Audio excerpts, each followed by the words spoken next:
¿Qué es lo que hemos hecho hasta ahora? Vamos a empezar por ahí, replanteando la clase como había pensado. Lo primero de todo, en el tema 1 hemos hablado de periodicidad y hemos dicho, insistido y vuelto a insistir en que la periodicidad y la simetría de traslación en un sólido va a condicionarlo todo. Y hoy, por primera vez, vamos a empezar a ver eso de todo qué es y cómo eso de que condiciona la periodicidad y por qué es tan importante.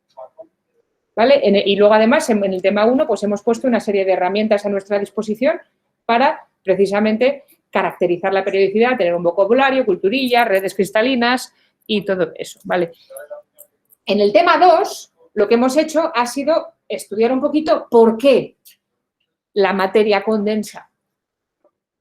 En el 1 habíamos asumido que teníamos un sólido porque sí, y en el 2, espera un momento, ¿cómo que porque sí?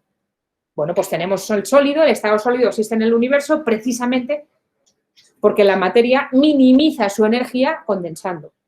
Y hemos estudiado los modelos más sencillos, pero que a la vez recogen la fenomenología de la mayoría de los materiales sólidos que nos permiten estudiar cuánta energía se gana en ese proceso, que es la energía de cohesión del sistema. Hemos estudiado también el enlace de Van der Waals, ¿vale? Interacciones dipolares, interacciones iónicas, un poquito de interacciones covalentes, que en realidad es mecánica cuántica, interacción de intercambio, ¿verdad? Y el sistema minimiza su energía haciendo todas esas cosas.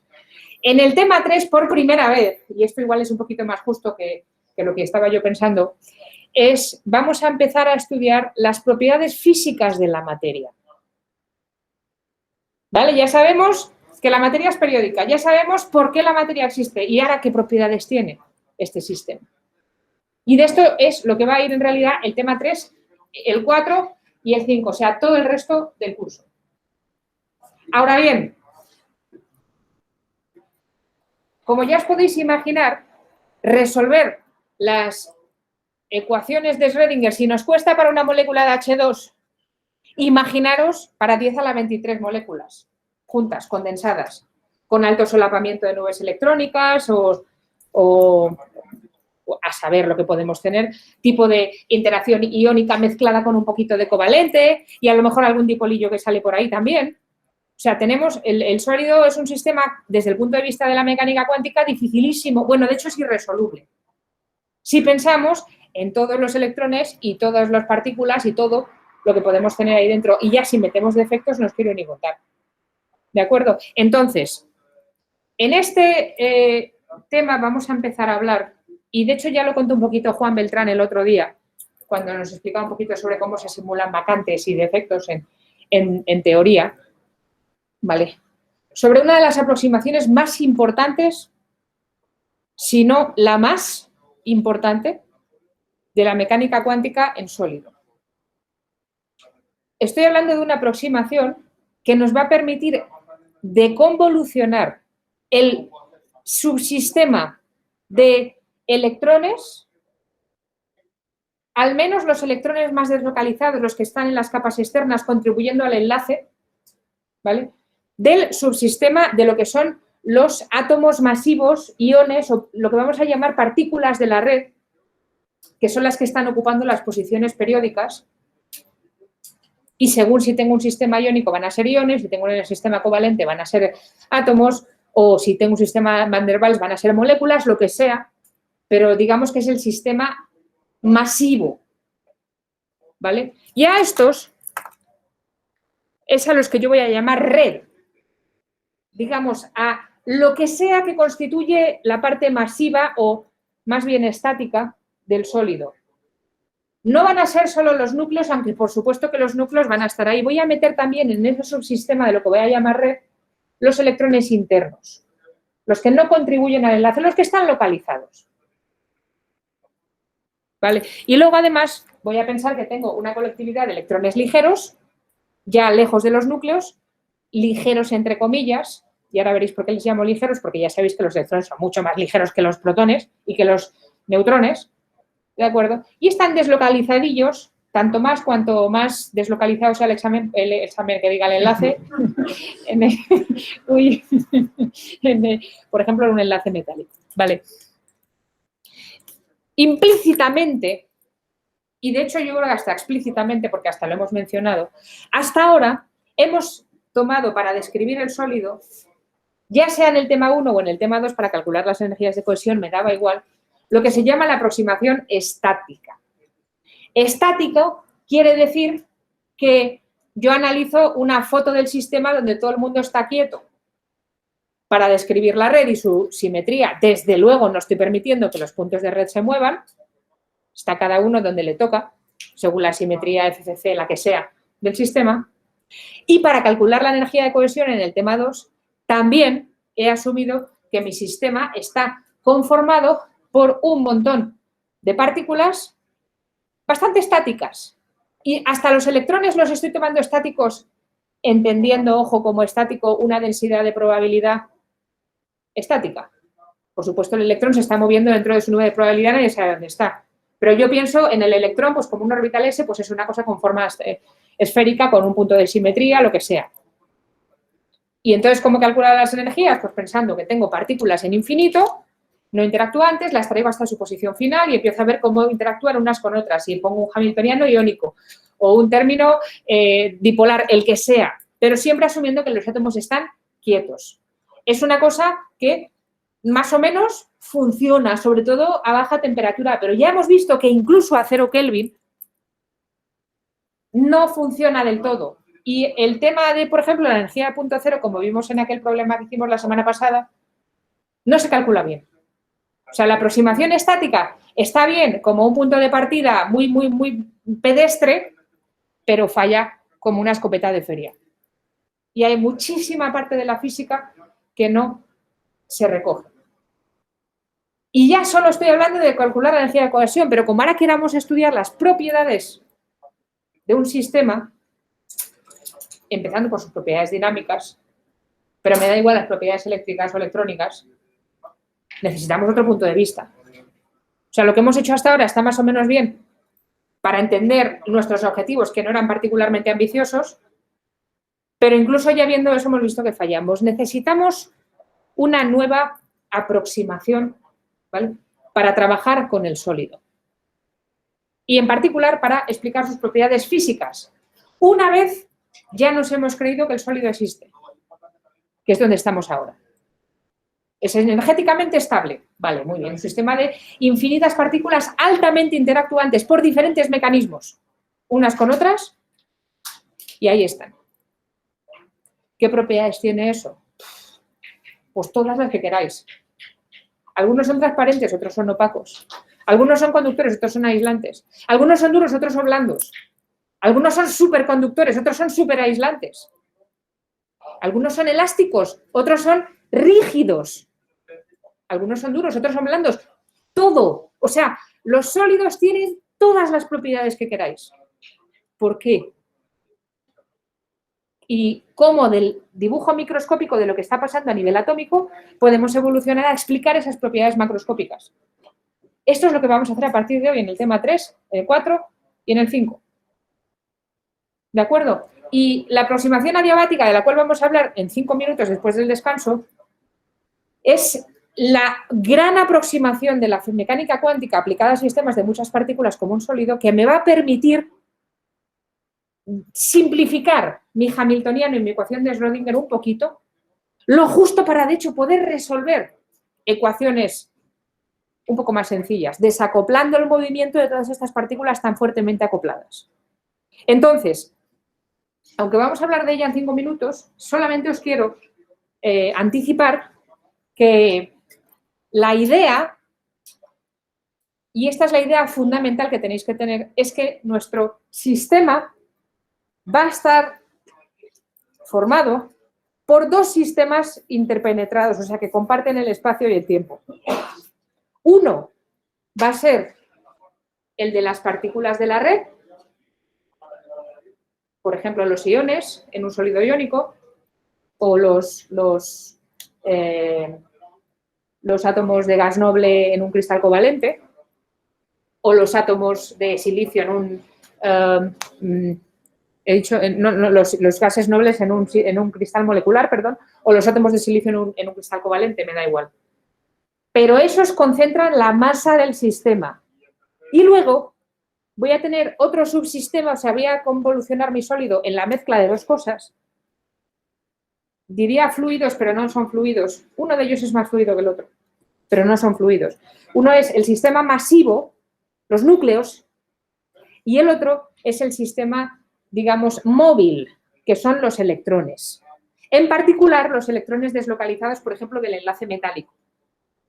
Entonces, pensando en que esos dos sistemas están conviviendo en el mismo espacio, mezclados, y obviamente interaccionan, qué duda cabe que interaccionan, hay un tipo de energía potencial entre ellos, claro que sí. Lo que voy a hacer es deconvolucionar el hamiltoniano de mi sistema en 3 contribuciones. Una, interacciones de iones entre iones. A esto es lo que voy a llamar interacciones entre partículas de la red. ¿Qué interacciones va a haber? Esto es lo que vamos a trabajar en este tema. Muelles entre ellos. Vamos a suponer que mi sólido es un sistema de átomos ordenados conectados por una infinitud de muelles. Cada enlace es un muelle. Y obviamente están vibrando alrededor de su posición de equilibrio porque estamos a temperaturas finitas la mayoría del tiempo. De hecho, el 0 grados es inalcanzable, ¿verdad? Yo no sé de nadie que lo alcanzó. Vamos. Entonces, los iones están vibrando dentro de su posición de la red, pero alrededor de su posición de equilibrio. Enlazados, y vamos a simular esos enlaces precisamente como muelles, como en el problema que estáis pensando estos días. Y de hecho, vamos a tomar la aproximación armónica al estudiar las interacciones entre esos muelles de forma totalmente clásica. Ese va a ser uno de los términos de mi hamiltoniano. Interacciones red-red, o sea, de partículas de la red con partículas de la red. Y de ahí lo que voy a sacar es que efectivamente el sistema de partículas de la red se mueve como un sistema de partículas tridimensional conectado por muelles y tiene unos modos de vibración, o son los modos normales, como esos que vosotros ya conocéis. Y además, por culpa de que la disposición es periódica, en 3 dimensiones van a estar cuantizados esos modos normales. Y el cuanto es lo que voy a llamar un nuevo tipo de partícula, fonón, que es como un cuanto de sonido, un cuanto de vibración. Esto es lo que vamos a ver en este tema. Esa va a ser una contribución de mi hamiltoniano. Y luego, en el tema 4, vamos a estudiar la segunda parte del hamiltoniano, que son las interacciones de los electrones, pero no de todos, solo de los deslocalizados.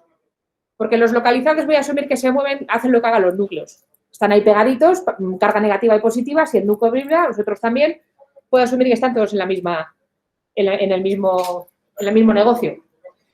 Los electrones deslocalizados, obviamente, interaccionarán entre ellos de forma electrostática y habrá interacciones electrón-electrón, se repelen, lo que queráis. Y luego habrá un término de interacción de electrones con la red. Y eso es lo siguiente, sí. Si consideramos que se están moviendo las cargas, ¿no tendríamos también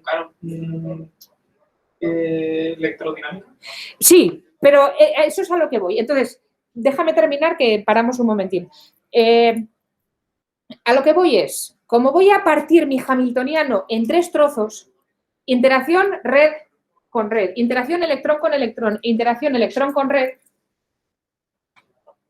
para, de hecho, poner formas analíticas en esos hamiltonianos y resolver ecuaciones de movimiento y ecuaciones de Schrödinger, lo que voy a asumir, y esto es la aproximación adiabática que vamos a comentar en un momento, voy a repetir 100 veces en este curso, es que los electrones son ligeros y rápidos y constituyen un fluido que se mueve muchísimo más deprisa que la red, y que la red, las partículas de la red, son masivas y lentas. ¿Qué quiere decir ligeros y rápidos, masivos y lentos? Pues que estando todos a la misma temperatura finita, la que esté en mi sistema T, temperatura ambiente, 1000 Kelvin, 200 Kelvin, la que sea, obviamente tienen todos la misma energía cinética, pero si unos, porque están a la misma temperatura, tienen todos una temperatura 3 medios de K o la que tengan, ¿vale? Pero si unos son muy pesados, tienen que tener una velocidad cuadrática media pequeña para estar a la misma temperatura que los que son 1000 veces más ligeros y están a la misma temperatura. Eso se tienen que mover rápido. Y este es el corazón de la aproximación adiabática. Voy a tener un sistema de partículas pesadas que se mueven despacio y entre ellas un pegamento de partículas ligeras que se mueven deprisa. Y estos son encima negativos, estos solamente serán positivos, o sea, encima con fuertes interacciones entre ellos. Pero eso vendrá después en el tema 5, fenómenos cooperativos. Ya hablaremos después.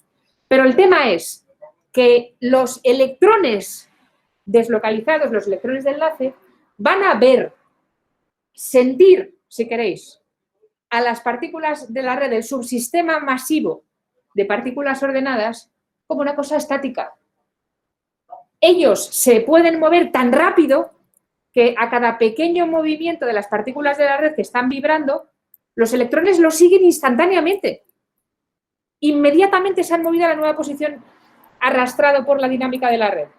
Entonces, en todo momento, los electrones vamos a poder pensar que si yo tomo cortes un instante detrás de otro del subsistema electrónico, están viendo la red como una cosa estática. Y la evolución del sistema va a ser se puede aproximar como la consecución de una serie de estados de equilibrio. Todos los estados intermedios son de equilibrio. Si voy tomando foto, foto, foto, foto, foto. Porque los electrones rápidamente se adaptan a lo que sea que estén haciendo los iones. Además, los iones, para ellos los electrones deslocalizados son tan rápidos que van a pensar que entre ellos simplemente hay una nube de carga, pero no van a ver estos movimientos rápidos, van a ver como una especie de pegamento que siempre es el mismo. Porque ellos que saben si esta carga negativa, que viene un momento aquí, viene allí o está aquí, o ha ido allá, ahora tal, porque se mueve tan rápido que para ellos simplemente van a sentir los electrones deslocalizados como una nube, una densidad de carga homogénea distribuida entre ellos, que para el caso como si también fuera estática. Entonces yo voy a poder deconvolucionar las ecuaciones del movimiento y escribir solamente las de las partículas de la red como interacciones entre ellas, o sea, aquí es donde voy a tomar muelles, y más adelante pensar en los electrones, ¿vale? Que digamos, harán la guerra por su cuenta. Y esta aproximación funciona. Y es la aproximación de Born-Oppenheimer, la aproximación adiabática. ¿Vale? Entonces, tenemos que ser capaces de escribir el hamiltoniano de un sistema. Muy complicado. ¿Vale? Para luego poder resolver la ecuación de Schrödinger asociada. Y esa nos va a dar los autoestados, las funciones de onda relevantes para las partículas de interés, que son las que obviamente nos van a ayudar a describir sus propiedades físicas. ¿Vale? Entonces, como ya hemos dicho, el problema del sólido es que tenemos infinitas partículas altamente interactuantes entre sí, todas juntas. Y esto, en principio, analíticamente, no hay nadie que lo resuelva. O sea, es un sistema imposible. A pelo, olvidarse. ¿De acuerdo? Entonces, ¿cómo podemos describir, cómo podemos reformular el sistema para poder resolver algo que capture la física importante y me sirva para explicar los mecanismos de interés responsables de las propiedades físicas de turno de mi sistema? Bueno, pues tenemos que escribir el hamiltoniano y de alguna forma simplificarlo o deconvolucionar las variables que puedan estar cruzadas para poder llegar a una cosa relativamente resoluble. ¿Vale? Por ejemplo, el hamiltoniano del subsistema electrónico, en particular de los electrones de conducción en un metal que están relativamente deslocalizados y entre ellos las interacciones que tienen son principalmente electrostáticas, repulsivas, se puede escribir como su energía cinética más un término de interacción para todo par de electrones I J, donde I obviamente tiene que ser distinto de J, repulsiva. ¿Vale? Se podría escribir como una cosa así. Y entonces, si yo quisiera saber la función de onda de mi sistema electrónico, tendría que poder meter un hamiltoniano de este estilo en una ecuación de Schrödinger para hallar los autoestados, solución, y los autovalores de la energía permitida. Esto es a lo que voy. Y, por cierto, que las funciones de onda, los autoestados permitidos, obviamente dependerían de todas las coordenadas de todos los electrones del sistema, porque al final voy a encontrar una macrofunción de onda que convolucione todo eso, y también de alguna forma va a depender de las posiciones de las partículas de la red. Ya voy a empezar a escribir, por diferenciar, las coordenadas de las cosas que tengan que ver con partículas de la red, los núcleos, con mayúsculas. Voy a asumir que hay n mayúscula partículas de la red, donde n mayúscula es un número arbitrariamente grande, y las coordenadas de los electrones con minúsculas. También hay n minúscula electrones muy grandes. ¿De acuerdo? ¿Podemos resolver este tipo de ecuación? Bueno, pues obviamente no. A pelo, no. Tenemos una cantidad de partículas inabordable. O sea, no se puede y hacer. Y además, son partículas de distintos tipos con distintas respuestas. ¿A qué me refiero? Pues para empezar tenemos núcleos positivos y electrones. Pero es que los propios núcleos, si tengo un sistema compuesto de más de un tipo de átomo, pues algunos serán más ligeros que otros. No serán todos iguales, algunos tendrán más carga que otros. Los propios electrones, algunos son electrones que participan en un enlace. Si es metálico pueden estar deslocalizados. Si es covalente están localizados en unas direcciones preferentes. Algunos están en orbitales atómicos cerrados, en capas cerradas cerca del núcleo. Incluso esos electrones no son todos iguales. Y de hecho, cuando lleguemos un poquito más adelante al tema de electrones, hablaremos de un parámetro que se llama la masa efectiva del electrón y veremos que en los sólidos hay electrones más pesados que otros. Aunque su masa sea siempre la misma, pero por culpa del orbital en el que están y qué energía tienen, se comportan como con más inercia que uno que esté en un orbital más deslocalizado o no. O sea, es que incluso tenemos eso. Incluso dentro de los mismos tipos de partículas tenemos diferentes, digamos, tipos de respuesta a estímulos externos. ¿De acuerdo?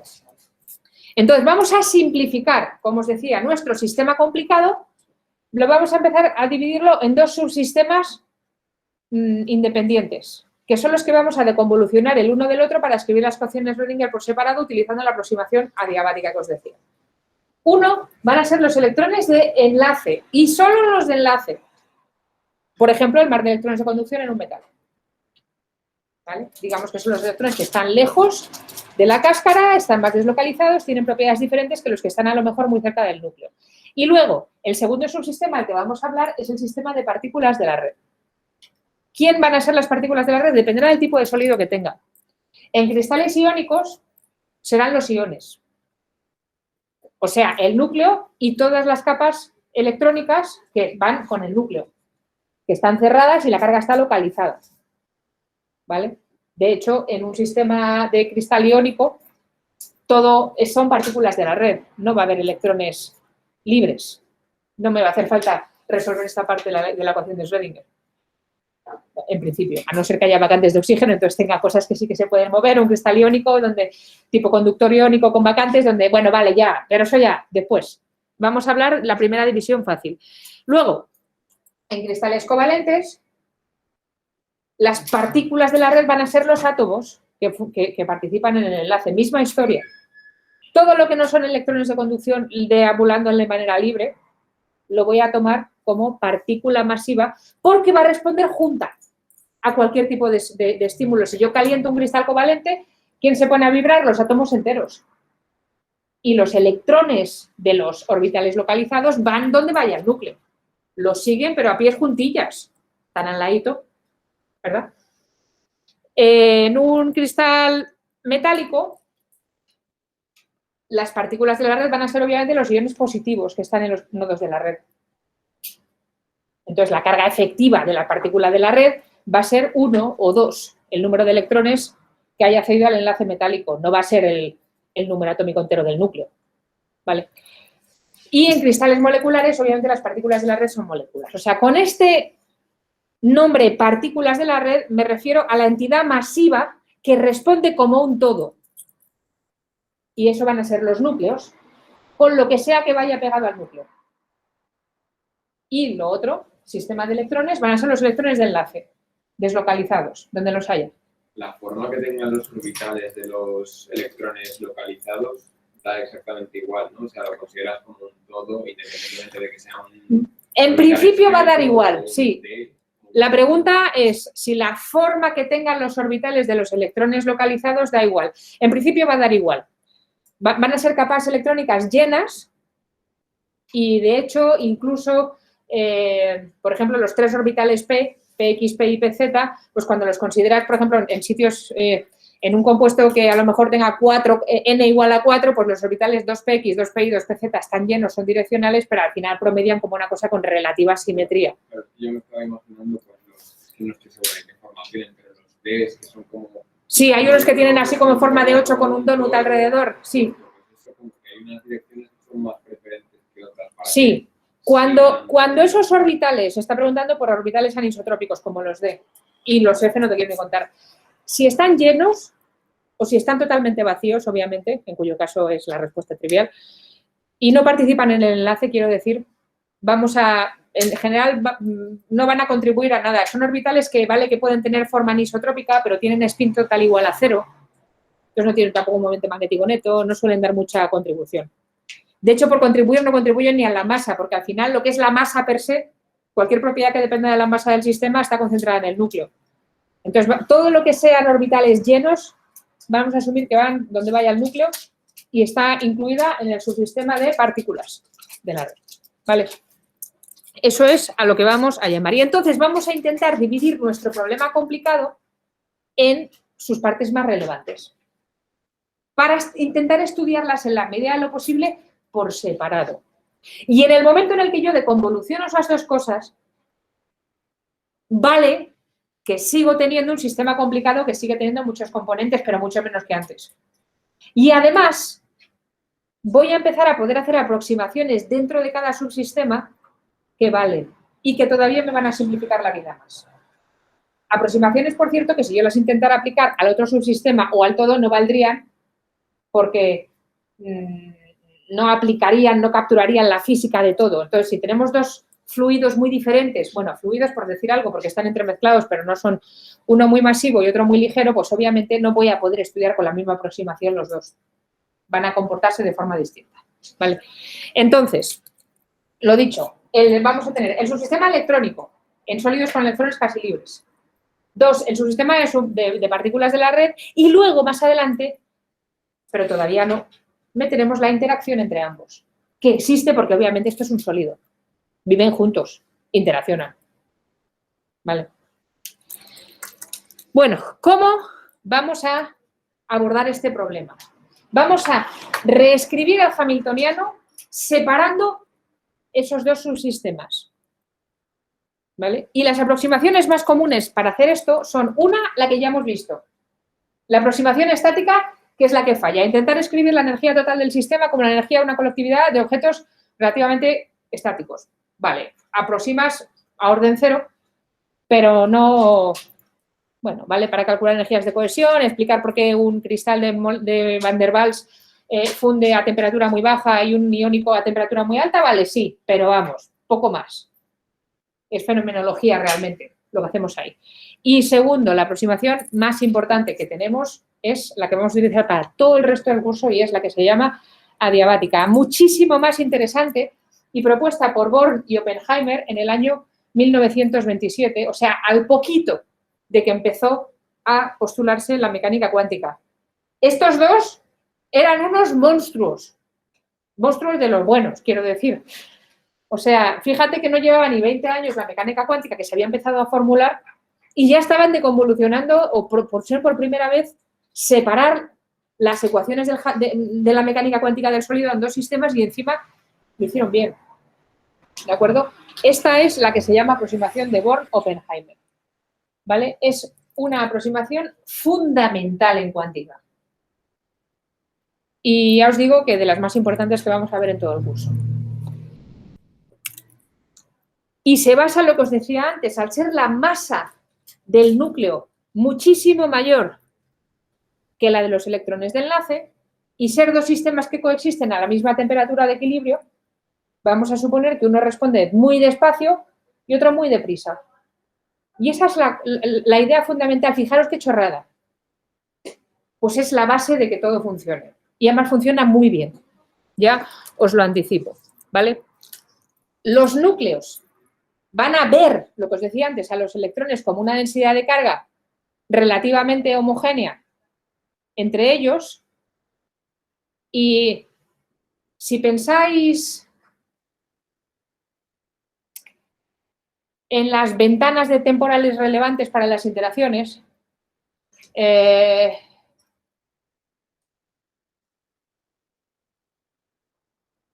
como que los núcleos ven continuamente el promedio de la carga electrónica. Pequeños cambios rápidos de cambio electrónica van a ser promediados por los núcleos. No tienen tiempo de responder a un cambio muy rápido. Si queréis, es como Es como el cine, como las películas antes, cuando iba todo con los fotogramas, los rollos de película, que de hecho película no de que sea una película de una historia, película fotográfica, cuando se inventó el cine, las películas consistían en un rollo que era una cinta que se pasaba por un proyector y se veía fotograma, fotograma, fotograma, fotograma, fotograma, cada uno de ellos estático, pero se pasaban a una velocidad tal que pasaban por la pantalla, no sé si más de que son 127 fotogramas por segundo, lo que puede detectar el ojo humano, hay un número, no me acuerdo. ¿Es por ahí? ¿Sabéis de lo que os hablo, no? Creo que menos, como 60. 60, vale, por lo que sean, me da igual. Se pasa más rápido que eso y a ti te parece una cosa continua.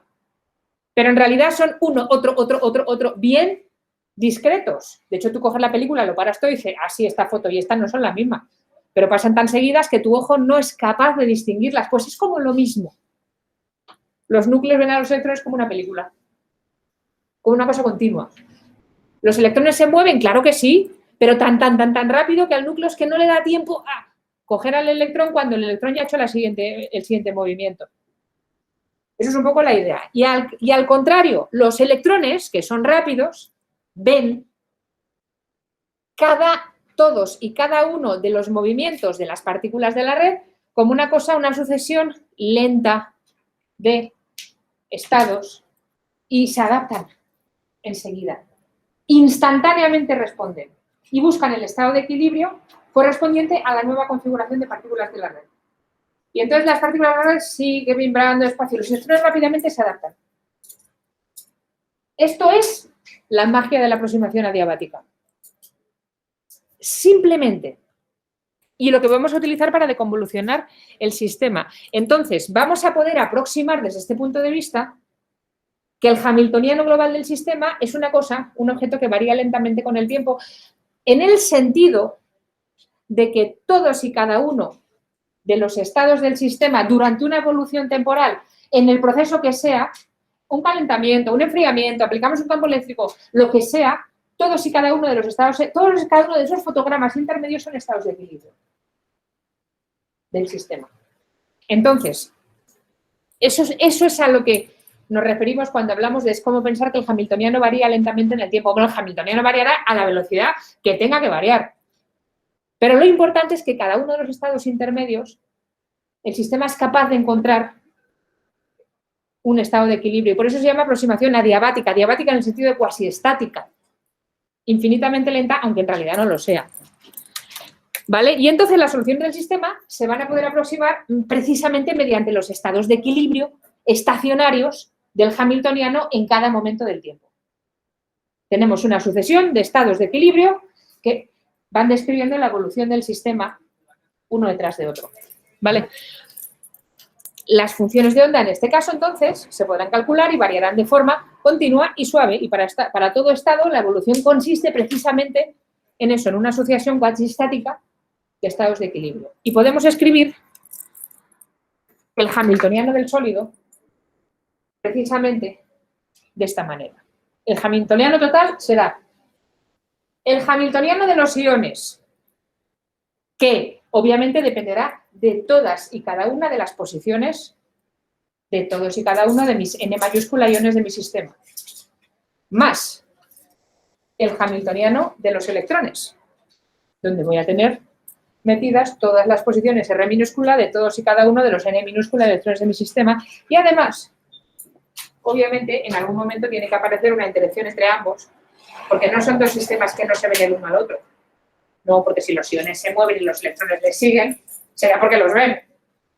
Evidentemente, uno puede, a nivel muy básico, pensar es que es como una cosa, una interacción tipo electrostático, si queréis. Me da igual la que sea, pero existe una interacción. Entonces, tendremos un tercer término de interacción ion-electrón, que obviamente va a depender tanto de las posiciones de los iones como de las posiciones de todos los electrones.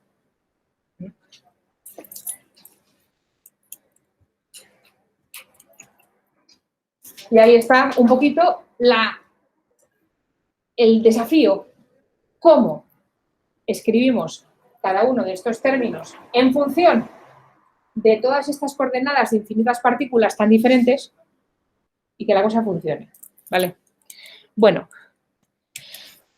pues no bueno, no hay que ser muy hábil a día de hoy, porque como ya llevamos más de 100 años con la mecánica cuántica, pues ya no la sabemos, ¿verdad?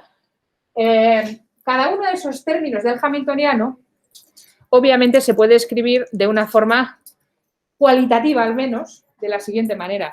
El hamiltoniano, el término de las interacciones entre iones, va a tener un término aquí que va a ser la energía cinética de todos y cada uno de los iones. Estoy asumiendo que son todos iguales de masa m mayúscula, pero si tuviera un cristal con dos tipos de especies químicas habría que poner las dos masas, pero bueno, de momento eso no es relevante, ¿vale? Simplemente energías cinéticas de todos los iones, ¿vale? H barra cuadrado partido por la masa, la segunda derivada respecto de las posiciones R mayúscula, sumado para mis N mayúscula iones. N mayúscula es enorme. Y luego voy a poner también, dentro de la parte del hamiltoniano iónico, de partículas de la red, un término de interacción. Ión-ión. Y le voy a poner aquí una energía potencial de interacción W mayúscula, que obviamente va a depender de la distancia entre el ión y el ión J. Voy a sumar para todos los iones I y J. ¿De acuerdo? Obviamente esa suma tiene que ser para... No voy a contar la interacción de un ión consigo mismo. Y como tengo el IJ y el JI, para no contar dos veces en este sumatorio, pues le pongo aquí un medio, ¿vale? Pero por lo demás, eso es una energía de interacción entre iones. No sé todavía qué tipo de energía es, pero voy a asumir que puede haberla. Y aquí ya avanzamos, que me va a llegar un término cuadrático como el del problemita de antes. Pero bueno, ahora lo vamos a ver. Segundo, el hamiltoniano electrónico. La parte de los electrones igualmente va a tener un término de energía cinética de todos los electrones. Aquí está para cada uno de ellos. Y luego un término de interacción electrón-electrón. Voy a asumir que los electrones básicamente interaccionan entre sí de manera electrostática. Entonces aquí tenemos un término de Coulomb, tal cual. Carga al cuadrado partido por distancia. ¿Vale? Y lo mismo, sumado para todos los pares de electrones, excepto cada electrón consigo mismo, y le pongo un medio porque estoy sumando para todos, para que no duplicar el IJ con el JI, que son la misma pareja. La cuenta, ¿vale? Y por último, voy a añadir el tercer término de interacción ión-electrón. Y fijaros que soy yo muy hábil, porque he puesto aquí una V que nadie sabe quién es, y aquí una W que tampoco sé quién es, pero me quedo tan pancha, ya está, el hamiltoniano. Bueno, pues no, ya veremos ahora cómo se escriben esos. ¿Vale? Pero tendremos un término de interacción de cada electrón con cada ión, y lo sumaré también para todos ellos. Y este va a ser el tema 3, este va a ser el tema 4, este va a ser el tema 5. Qué fácil, ¿eh? Bueno, en realidad vamos a poner un poquito de aquí en el tema 4 también, pero eso es lo que viene. Sí. Cuando hablábamos del enlace, hablábamos de que pues, las partículas tenían un término atractivo y que tenía que haber una repulsión muy fuerte que no hiciera que colapsaran. El canje, sí. Y aquí no hay... O sea, quiero decir, sé que los electrones se repelen entre ellos. Va a salir, sí, van a salir. Y de hecho, el canje que va a añadir términos, por ejemplo, aquí, o sea, estoy siendo un poquito superficial. Pero el canje va a ser responsable del magnetismo.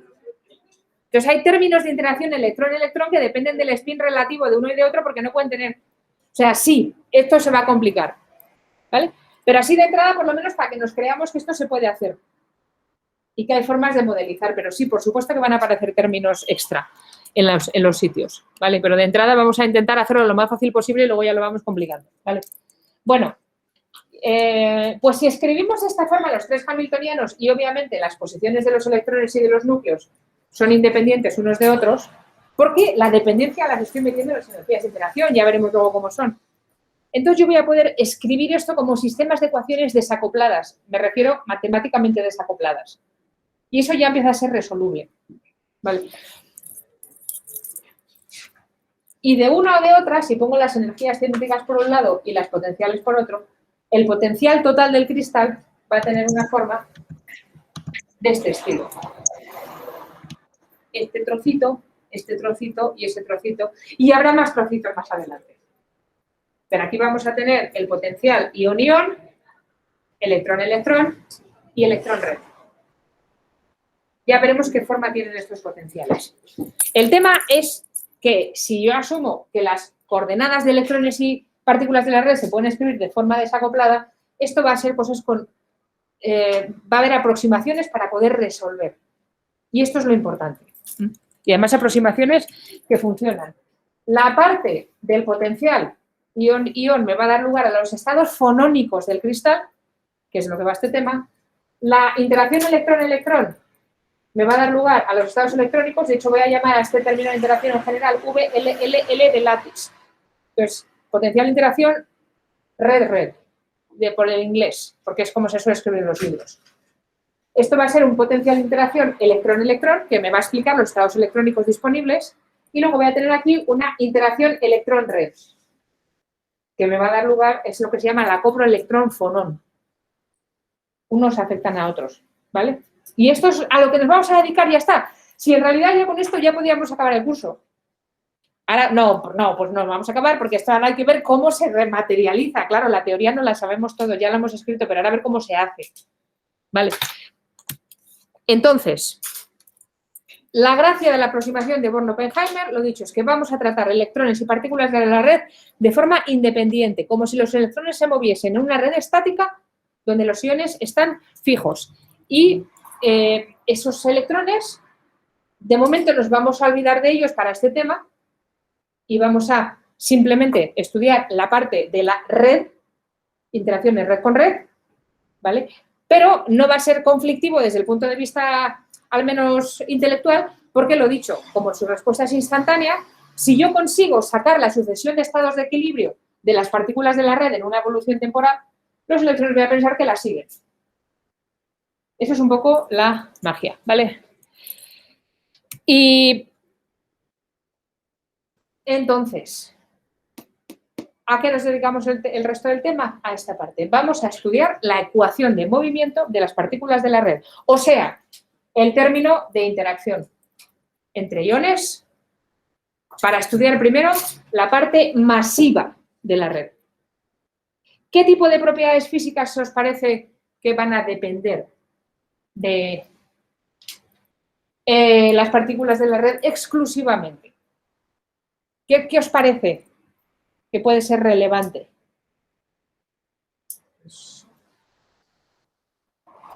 Podéis hablar, ¿eh? Es una pregunta, no es retórica. ¿La masa del elemento? Sí, o sea, cualquier cosa que tenga que ver con la masa. ¿Pero qué tipo de propiedades físicas de un sistema tienen que ver con su masa? Las propiedades mecánicas, por ejemplo. La conductividad térmica, el calor. ¿Cómo conduce un material el calor? Depende de si yo caliento una punta y se ponen a vibrar allí mucho los átomos, ¿cómo se transmite eso hasta la otra punta? Otra, el sonido. Las propiedades acústicas de un sistema van a depender, obviamente, de las ondas de sonido, que son ondas mecánicas, cómo se propagan por la red, pues desde una punta hasta otra. Por ejemplo, estos son los tipos de propiedades físicas a los que nos vamos a referir cuando hablemos de las propiedades de la red. Algunas propiedades ópticas también van a depender de la red, porque propiedades ópticas, pues tú pones un campo eléctrico, frecuencias ópticas, y a ver cómo se propaga la luz por un material o pues también puede depender de cómo vibran los átomos de la red en respuesta a un campo eléctrico. ¿De acuerdo? Hay muchas propiedades que dependen de la red. Pues vamos a estudiar la dinámica de la red cristalina. Y por dinámica de la red cristalina, a partir de ahora vamos a empezar a trabajar en la forma más fácil. Vamos a utilizar aproximaciones clásicas. Ni siquiera nos va a importar demasiado, o sea, los núcleos y la parte masiva, cuanto más masiva es una cosa, normalmente más localizada está su función de onda, ¿verdad? Entonces, no vamos a tener gran problema, o sea, no vamos a poder describir las propiedades físicas de la red y la energía de interacción entre iones con una aproximación bastante clásica. No nos va a hacer falta pensar en solapamientos de funciones de onda aquí. Vamos, se puede hacer, pero es que vamos a describir el 98% de la física relevante sin necesidad de esto. Entonces, pues es un modelo clásico que funciona bastante bien. Pero funciona bien porque tenemos un hamiltoniano que hemos podido deconvolucionar porque Born y Oppenheimer dijeron, vale, vamos a olvidarnos de la parte de las funciones de onda electrónica de momento que no importa. ¿De acuerdo? Entonces, ¿cómo hacemos esta parte? Estudiar la energía potencial de interacción entre iones, ion con ion, partícula de la red con partícula de la red. Vamos a analizar, ¿vale?, la evolución o la solución, si queréis, de las ecuaciones de movimiento del subsistema de partículas de la red. ¿Dónde? Insisto, voy a referirme siempre a las coordenadas de las partículas de la red, sean iones, átomos o lo que sea, pero la parte masiva con mayúsculas, y cada partícula tendrá una coordenada R mayúscula con 3 componentes, la X1, X2 y X3, o su X y Z, si queréis, pero con mayúsculas. Y cuando tenga que hablar de electrones, pues hablaré de lo mismo, pero con minúsculas. ¿Vale? Supondremos que hay N mayúscula partículas de la red, N minúscula electrones cuando haga falta. Y entonces, ¿cómo voy a escribir el hamiltoniano de las partículas de la red? Su energía cinética y su energía potencial de interacción. ¿Qué es lo que tengo aquí? Ah, bueno, aquí en realidad tengo el hamiltoniano completo, pero he hecho una cosa que va a ser importante. Bueno, no va a ser extremadamente importante, pero va a ser importante. Y es, el hamiltoniano total va a ser la energía cinética de los electrones, la de las partículas de la red y todo lo que sea energía potenciales de interacción. Las energías cinéticas de los electrones, y aquí falta un cuadrado. Aquí faltan cuadrados, esa es la segunda derivada, ¿verdad? Pero lo importante es que vamos a sumar ya no de 1 a 3, perdón, no de 1 a n electrones, sino de 1 a 3n, porque aquí voy a poner la derivada al cuadrado de respecto de x1, x2 y x3, x y z. Por eso para cada partícula me salen 3 coordenadas. Y para las partículas de la red, 3/4 partes de lo mismo. Aquí falta un cuadrado también, esto lo tengo que arreglar.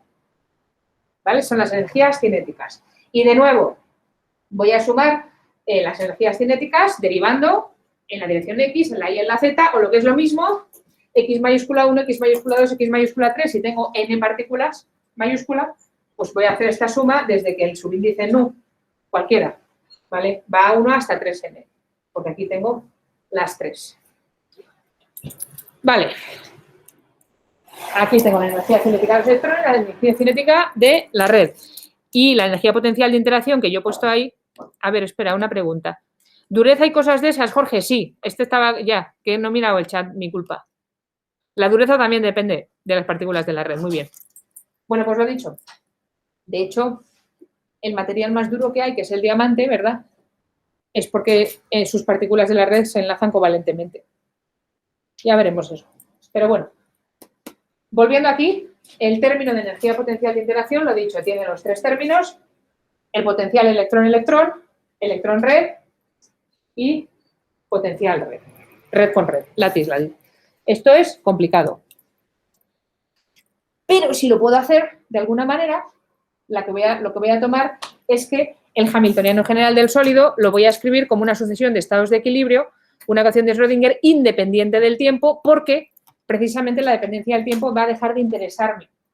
Solo me va a interesar solucionar la parte espacial de las funciones de onda, porque voy a asumir que cada uno de los estados de mi evolución es de equilibrio. ¿De acuerdo?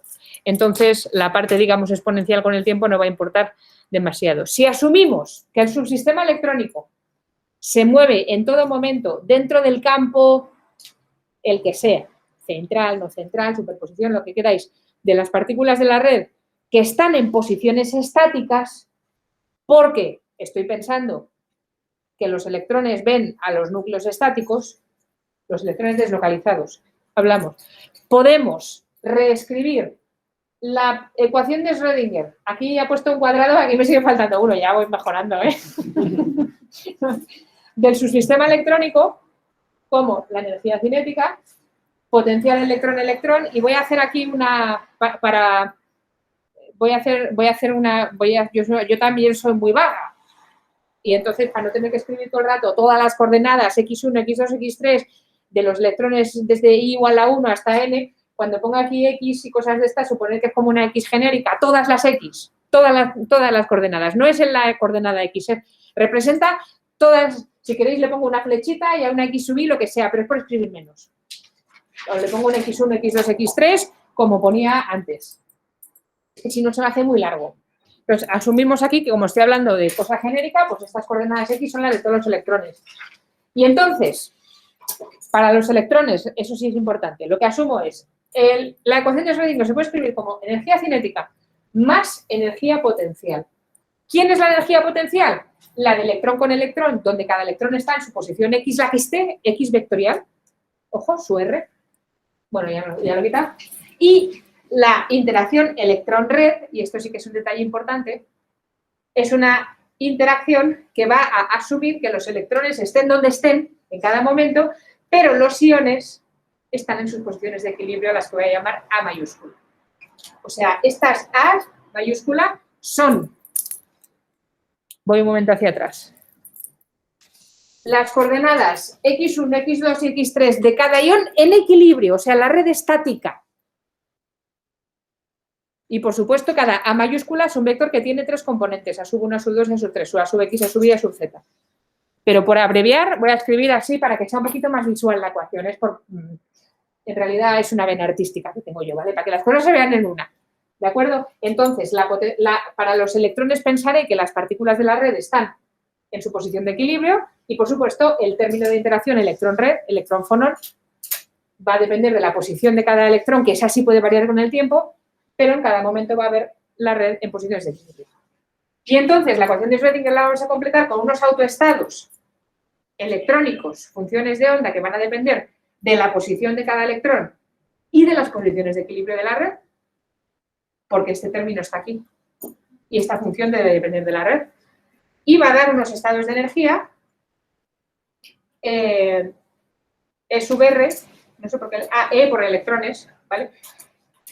Y R va a ser como un número cuántico, si queréis, asociado a cada estado posible electrónico dentro de la red, porque en realidad estas funciones son la convolución de todas las posibles funciones de onda parciales de todos y cada uno de los 1000 millones de números de Avogadro de electrones del sólido. O sea, esto es una cosa escrita así muy despacio, o sea, muy compacta para una función de onda enorme. Entonces, lo que sí que vamos a asumir es que para las soluciones de este sistema, pues hay un número cuántico R, el que sea, que me describe la cantidad de diferentes soluciones. Para 2 electrones, pues igual son 2, enlazante y entrelazante. Para 4, pues más, lo que sea. Vamos para n electrones, un montón. ¿De acuerdo? Pero bueno, es un índice mudo. ¿De acuerdo? Un número cuántico del sistema con su espectro de autovalores que además ahora mismo no me va a interesar. Y implícitamente lo que estamos tomando es que esta función de onda que yo busco como solución de mi hamiltoniano total va a ser una suma para los electrones de una superposición de los autoestados solución de esta ecuación de Schrödinger de electrones pesada con una superposición de las posibles soluciones de la parte de la red. Bueno, esto que yo he hecho aquí implícitamente, por cierto, era tomar la aproximación estática, porque he asumido que las partículas de la red están en posiciones fijas. Y de momento no lo vamos a usar ni lo vamos a ver. Simplemente que sepáis que eventualmente vamos a tener que llegar a algún tipo de solución de este estilo.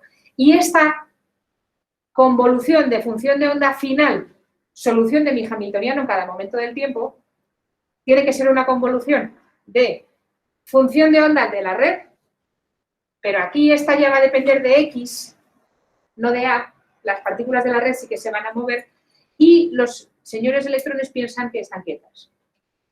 ¿Cómo vamos a hacer esto? Ya veremos. De momento vamos a olvidarnos de los electrones. Esto es lo que retomaremos en el tema 4. Pero nos tenemos que preocupar ahora de esta parte. ¿Vale? Y entonces vayamos ahí. ¿Cuál es la ecuación de Schrödinger de la red? Pues tenemos, me sigue faltando un cuadrador. Energía cinética de las partículas de la red, de todas ellas. A ver, una pregunta, dureza, ya está abajo. Vale. Es que como no sé si me está saliendo, no estoy mirando mucho. Bueno, pues eso, energía cinética y energía potencial. O W, la que he llamado antes. Para las partículas de la red, de nuevo, donde esta X mayúscula es posiciones genéricas de todas y cada una de las posibles estados. Sí. No sé, igual me he liado yo, pero ¿por qué ahí pone mu, pero no hay ningún mu en el sumatorio? No entiendo la notación. Pues es muy bien, está mal. Esto también lo tengo que arreglar. ¿vale?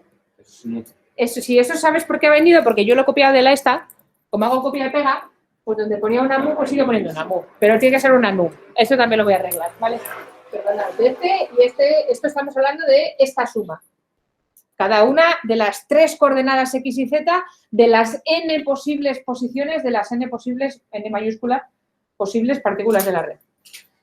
Y aquí está la energía de interacción de las partículas de la red. Obviamente, en principio, la ecuación de Schrödinger esta, pues bueno, tiene que depender de 2 números cuánticos, el subsistema de electrones, por una parte, porque sí que puede haber en verdad cierta interacción, que aquí estamos obviando porque hemos metido la interacción electrón-red en el otro lado, los electrones, que son los rápidos, y aquí estamos haciendo como que estos no ven nada, y de hecho este lo vamos a quitar, ¿vale? Pero como veníamos de la transparencia anterior, donde habíamos escrito que la función de onda total tiene un poquito de todo, tiene R y tiene S, pues bueno, ahí también estaba, lo vamos a olvidar, pero aparece un nuevo número cuántico S que me va a determinar los estados energéticos de la red.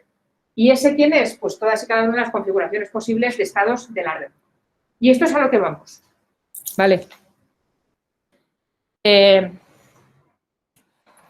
Prescindiremos de R por ahora para desacoplar el sistema y simplemente vamos a escribir la ecuación de Schrödinger de la red. Y esta es la que quiero solucionar, ¿vale? ¿Qué espectro de energías de la red me sale? ¿Qué autoestados? ¿Autofunciones? Me salen. ¿Y cómo salgo ahí? Vamos a estudiar la ecuación para estudiar la dinámica. Cómo se mueve la red, tanto desde el punto de vista clásico como cuántico, pero mayormente clásico. ¿Cuál es el problema? Vale, siguiente parte. La que os había dicho que os estaba medio engañando. Pero es que ¿esto qué es? Técnicamente ya hemos entendido la de energía cinética de potencial. De hecho, lo entendí desde los 14 años. ¿Vale? Pero ¿cuánto vale esto? ¿Cuánto vale la energía potencial de interacción? Entre iones. ¿Cómo puedo escribir eso? Bueno, pues vamos a hacer un truco. ¿Vale? Vamos a hacer un desarrollo en serie. Yo no conozco la energía de interacción, mi W mayúscula. No la conozco. Y además es una función que depende de tres coordenadas x y z de un número enorme, n mayúscula de partículas. O sea, puede ser de lo más complicada, aunque hemos de suponer que es simétrica en el intercambio de iones 1 a 1, o sea, y que si este y este interaccionan de una forma, los que estén en configuración igual un poquito más allá, o sea, hay periodicidad, hay simetría de traslación, pues también. ¿Vale? Vamos a escribir entonces, voy a hacer un desarrollo en serie de Taylor, de la energía potencial de interacción que no conozco, alrededor del punto de equilibrio A, para cada partícula. Las partículas están vibrando alrededor de las posiciones de equilibrio A, ¿vale? Y entonces yo voy a poder escribir la energía potencial de interacción como energía potencial en el equilibrio, cuando las partículas están en el punto cero, digamos, más primera derivada de la energía respecto de la X, la coordenada espacial, por coordenada espacial menos el punto donde yo calculo el equilibrio, como un desarrollo de Taylor normal y corriente, más un medio de la segunda derivada de la energía por la separación al cuadrado, y la única gracia, eso sí, es que como tengo un sistema tridimensional, pues obviamente aquí tengo que empezar a poner segundas derivadas cruzadas, donde tanto el parámetro nu como el lambda pues van a ir desde 1 a 3n. Para poder hacer las segundas derivadas de x con x, sí, pero x con y, x con z o z con y para mis n partículas. O sea, esto se hace un sumatorio muy multidimensional. Cada uno de estos nu y lambda van de 1 hasta 3n. ¿Vale?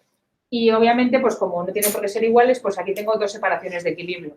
No tengo x menos a al cuadrado, no, porque puede ser x1 menos a1 por x2 menos a2. ¿Vale? Pero bueno, y luego cosas de orden 3. Serie de Taylor, en múltiples dimensiones. Y de hecho, esta es la forma general de escribir una serie de Taylor para una función tridimensional. ¿Vale? Y esto está mal, esto es FDA. Esto lo arreglaré. Pero cuando yo quiero desarrollar una función tridimensional que depende de una variable tridimensional, bueno, eso puede ser escalar, de hecho, si queréis, y de hecho es escalar porque la energía es escalar, pero lo que es tridimensional son las variables que hay dentro, ¿vale? Estamos haciendo un desarrollo en 3 dimensiones de una función escalar. Esto sería igual a la función en el equilibrio, esto sería una A más A por la primera derivada, más un medio de A por la segunda derivada al cuadrado por F, en fin, esto pues es de matemáticas de los libros en 3 dimensiones, desarrollo de Taylor, estoy haciendo exactamente lo mismo. La única gracia es que voy a truncar. Voy a truncar en el término 2. Todo lo que sea orden 3 y para arriba no me va a interesar. ¿Por qué? Porque en un sólido es de suponer que la vibración respecto del equilibrio es pequeña. Estamos hablando de, ¿qué? Centésimas de Armstrong. Este término es muy pequeño. Si ya lo elevo al cuadrado, muy pequeño. Si lo empiezo a elevar a 3, no te quiero ni contar.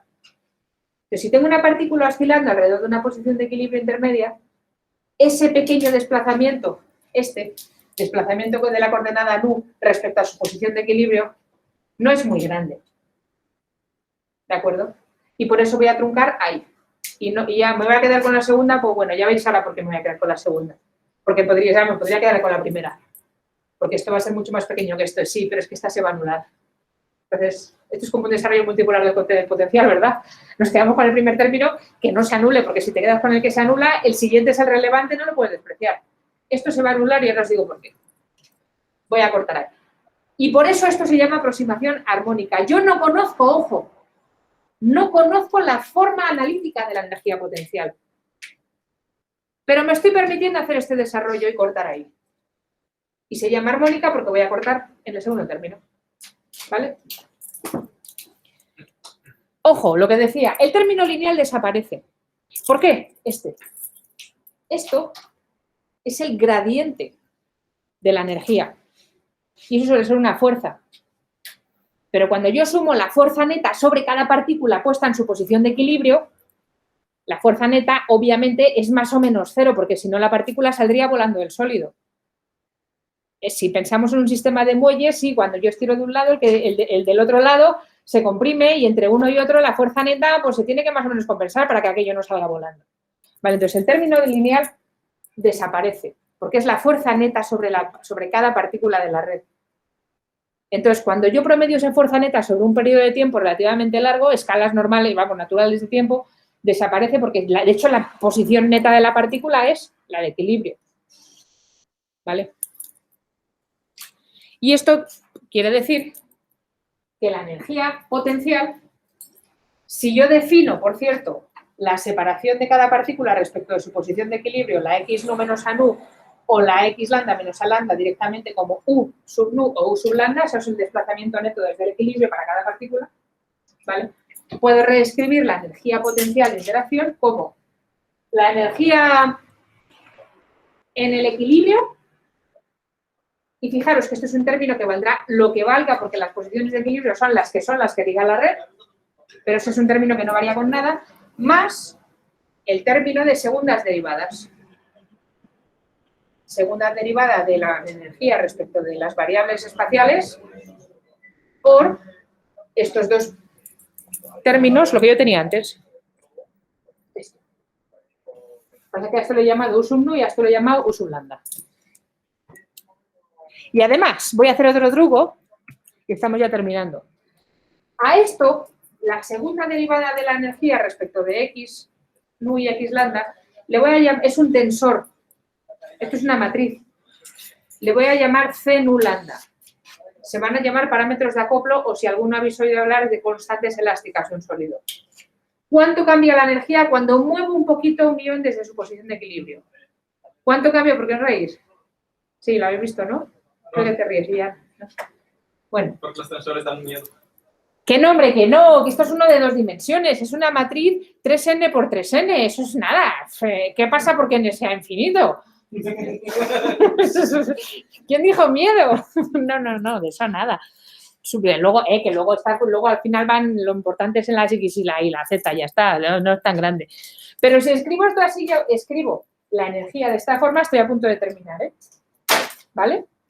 Y aquí tengo una cosa que es una constante, un medio de constante desplazamiento. ¿Y eso no es como un muelle, un medio de kx cuadrado? ¿O no?